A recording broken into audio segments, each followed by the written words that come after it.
Agora no estúdio eu recebo o Dr. Marcos Quadros, advogado da empresa Quadros Advogados. Hoje vamos falar sobre a desistência de compra de imóveis. Boa noite, seja muito bem-vindo aqui no J+. Parabéns pelo nascimento do seu filho Henrico. Afinal, atualmente o país passa por uma crise econômica desastrosa. Com isso, muitas pessoas acabaram perdendo o emprego e, consequentemente, desistiram aí da compra do imóvel. Essa pessoa, hoje, corre o risco de ter o nome negativado, doutor? Primeiramente, boa noite, Maurício, a todos os espectadores, boa noite. Em caso de distrato e a pessoa esteja inadimplente, em tese, é possível sim a negativação. O consumidor tem que ter em mente que, na medida em que ele não conseguir mais honrar com as parcelas, ele deve procurar sim a construtora e realizar o chamado distrato, sempre com muita atenção para não dispor de alguns direitos aí que são essenciais, né, nessa situação. Agora, no caso de atraso na entrega da obra, ainda é aplicada a multa de 10%?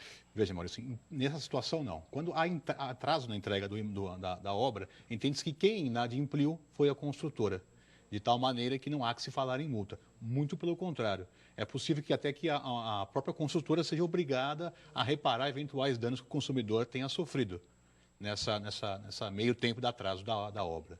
E o comprador, ele tem direito à devolução da comissão de corretagem? Caso desista da compra, ele tem esse direito? Sim, não só quando há desistência ou não. Na relação de consumo, na medida em que o consumidor vai até o estande de vendas da construtora, ele procura um representante legal, ele não procura um corretor de imóveis, mesmo que a pessoa seja um corretor de imóveis. Em razão disso, quem deve arcar é a própria construtora. É importante ter em mente que, às vezes, aí os corretores ficam um pouco bravos aí com os advogados, mas a comissão de corretagem é devida, mas quem deve suportar sempre é a construtora e não o consumidor. Agora, deixa uma dica aí para o comprador, aquele que está aqui pensando em ter aí a sua casa própria, né? O que ele deve fazer antes de assinar o documento?